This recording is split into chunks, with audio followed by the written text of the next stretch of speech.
Hello everyone, the Flying Scotsman here. Welcome to this video. Now this time last year I actually made an update video on this machine, the Compaq Armada 7770 DMT, which I got as a replacement for my 7730 MT. And 7750 MT rather. But I was working on it and I couldn't help but notice that it was acting a wee bit strange. And I think I've narrowed it down to the hard disk. So what we're going to do in this video is we're actually going to install a replacement hard disk in the machine, and I'm going to show you how I do it. And just as a wee byproduct, I know that quite a few people have been asking, how do I go around installing Windows without access to a CD-ROM drive? Well, I guess I could show you that as well. Now I will say I am going to need a floppy drive at least for some of this video, because this is one of those machines that has its BIOS on the hard disk, and I know that that is really not popular with some people either. However, I think I've rambled on for long enough, so it's time to begin. So I shall, by flipping the laptop upside down and ejecting the PC card. Right, okay, sorry about the mess on this table. So, first things first, we want to make sure there's no power to the machine, so let's remove the battery. Not that I believe it's even taking a charge anymore. It's a bit of a sad state of affairs, I believe. Now to replace the hard disk. The hard disk caddy in these machines are hot swappable if you remember to remove the screw, which I've not. And it came with a screw, so keeping it in there, because there's really no need for me to go around playing musical hard disks. Well, I mean I do that anyway, but you know what I mean. It's not that I swap the disk drive out. Anyway, it's not that I'm always swapping the disk drive out,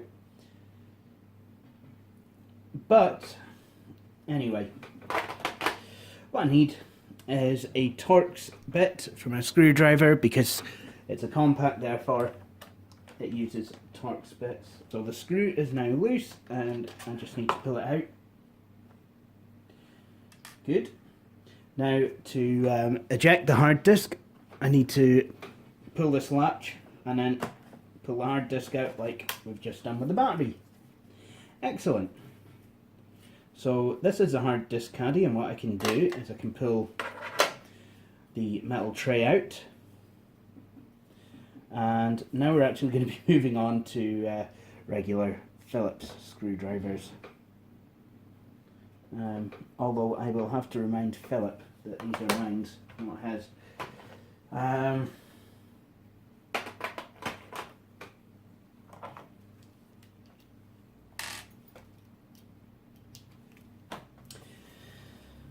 So, to unscrew one of these, what you do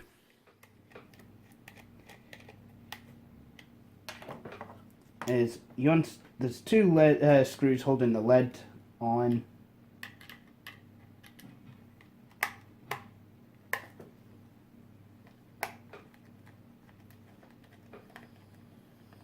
And the name of the game is try not to strip your screws.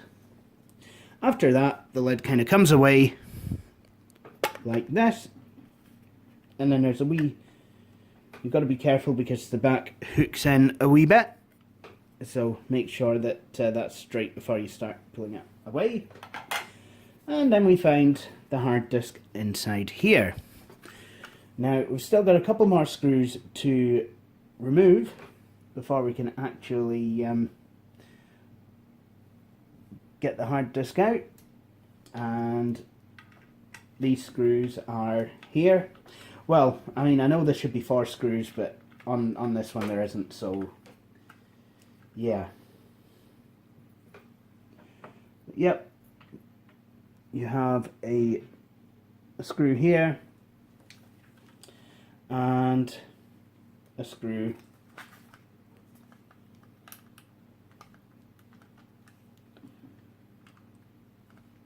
here. Yeah, unfortunately can be a bit fiddly sometimes. I don't know why that screw just went. Oh well.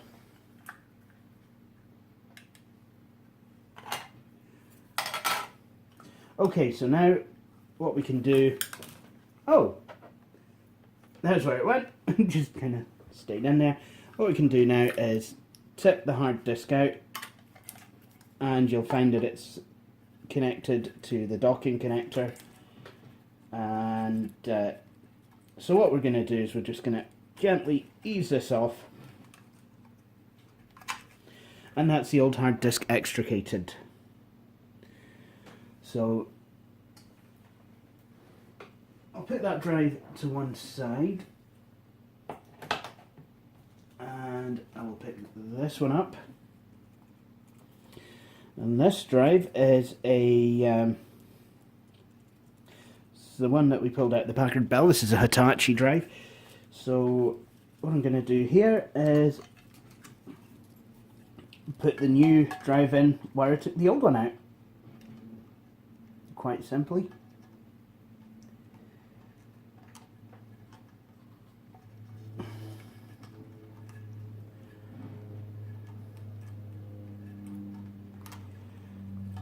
My vision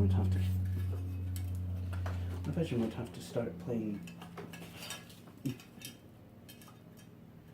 silly now, would it? I'll try to plug an IDE cable.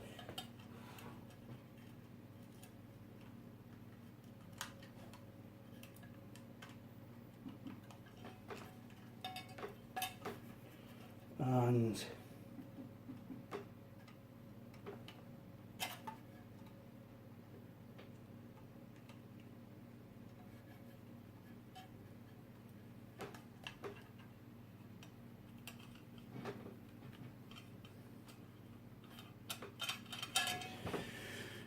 okay, so here we are. We've got this connected. So basically just now we're going to do the reverse of what we just did.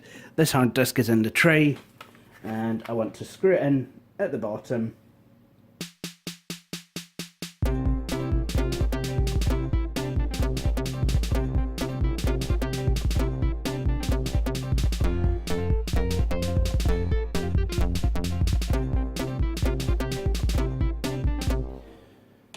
Good.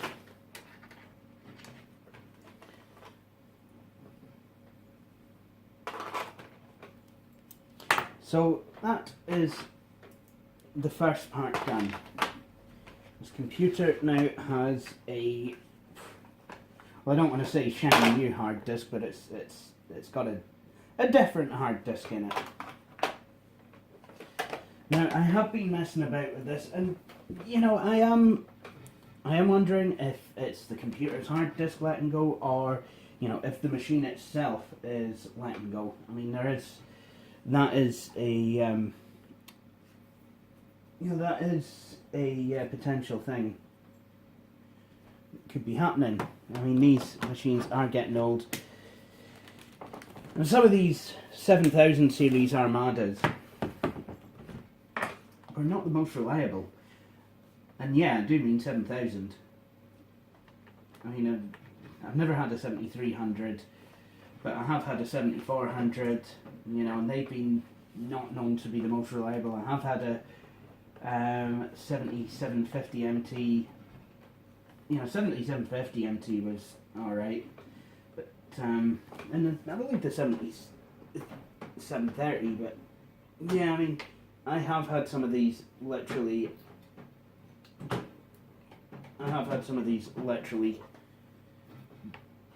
basically bite the dust.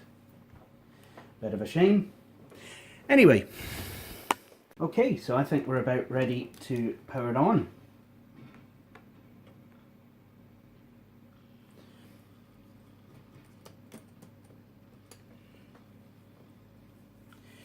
So we've ascertained that then. The computer can pick up the hard disk. So, yeah. Now, I don't want to go through the whole rigmarole of, oh, it's going to update and install pretty much everything. So, yeah, what I'm going to do is I'm going to switch it off. And like I said, for the first part, we are going to need the floppy disk drive. So, I'll install it now.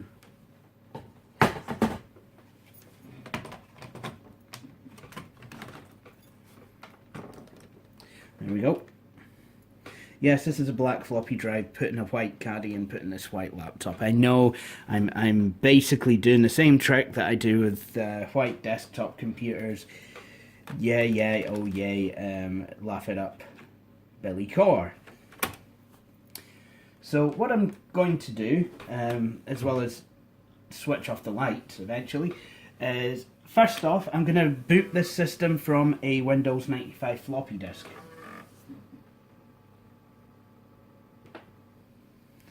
And the reason I'm going to do that is so that I can actually blank the hard disk.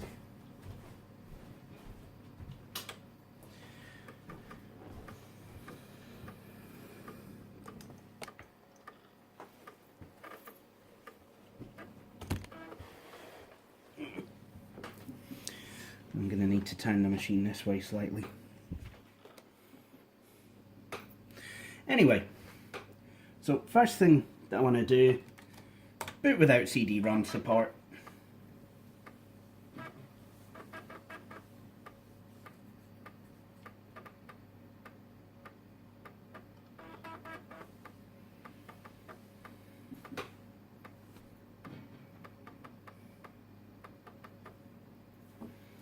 So first thing, just type in Fdisk. Of course, installing the BIOS utilities is entirely optional. You can run it from a floppy disk, but I usually like to install it. So let's have a look at the hard disk. So we have a non-DOS partition. I think actually that's the Hibernate partition from the Packard Bell. And then we have a primary DOS partition, 5593, yeah, that sounds about right, 5 gigs. So what I'm going to do, first of all, I'll delete the non-DOS partition. So in the Fdisk main menu, I want to select option 3, delete partition or logical DOS drive. Select option 4 then in the delete DOS partition or logical DOS drive menu. Select 4 to delete non-DOS partition. Select the number of the partition you want to delete. Number 1. Do you wish to continue? Yes. And away it goes. And then I'll escape. I'm back in Fdisk, and now I want to delete another partition, that being the the main partition, the C drive. So again, I want to select option 3 to go into the delete DOS partition or logical DOS drive menu, and then tap option 1 for primary DOS partition. So I want to delete partition 1. It's going to ask me the name of it. Are you sure? Yes. So now we have a hard disk with a blank partition table. You must restart your system for your changes to take effect. Any drives you have created or changed must be formatted after you restart. Shut down Windows before restarting. That's, yeah. So, I'm going to now eject the Windows 95 boot disk and insert probably the wrong one for the BIOS. The idea is I'm going to boot from the diagnostics diskette, and it's going to run me through the steps of creating a partition.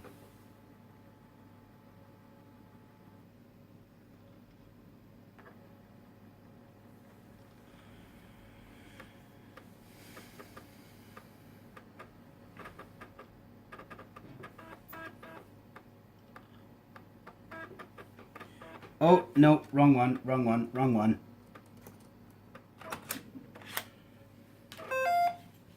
Yeah, I know.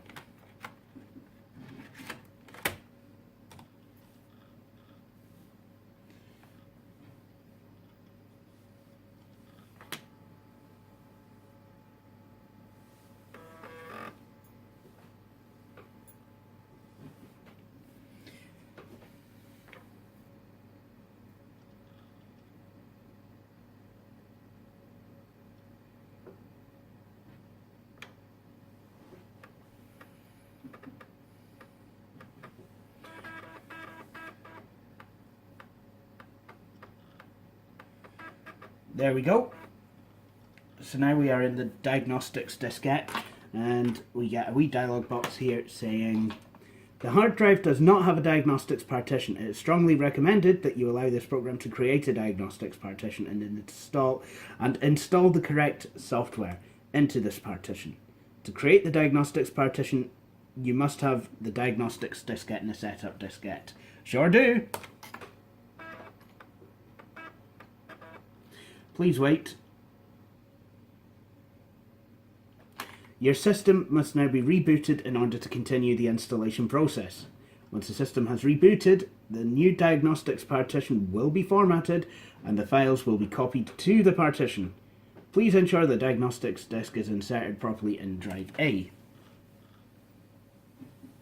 Excellent. So it's now created the partition, so what's going to happen next is it's going to format and install the diagnostics partition utility.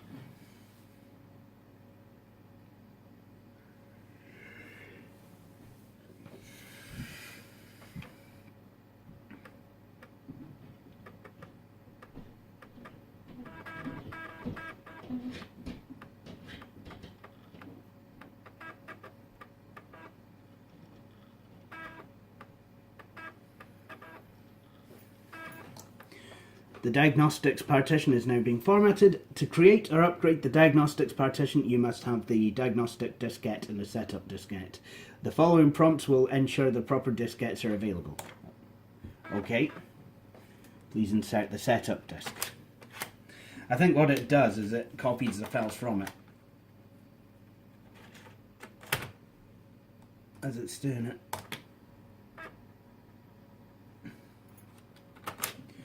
Please insert the diagnostics diskette.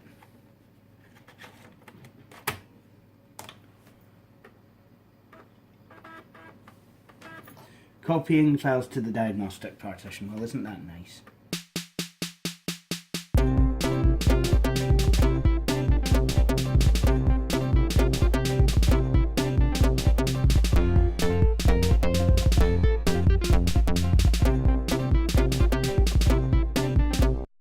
Installation of the diagnostics partition is complete. In the future, you can run the Compaq utilities directly from the hard drive. To do so, press the F10 key at powered on time when a large block cursor appears in the upper right corner of the screen. So I'm done with this, so I want to exit. And I think just to test our work before we continue, we will press F10 to boot. So let's go into the computer setup. For some reason it likes to restart the machine when doing this.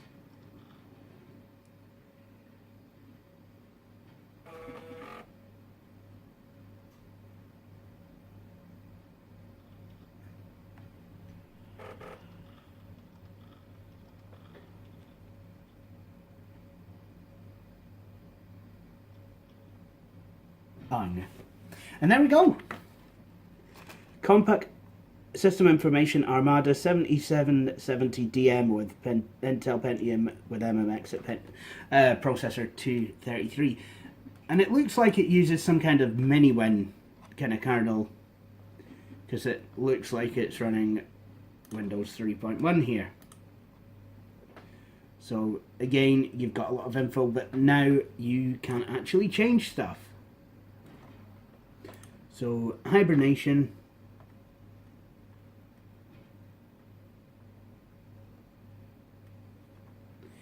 can enable or disable it. Like I said, I mean, this is basically just any kind of option that you would find in any regular setup utility. So we can take a look at the storage.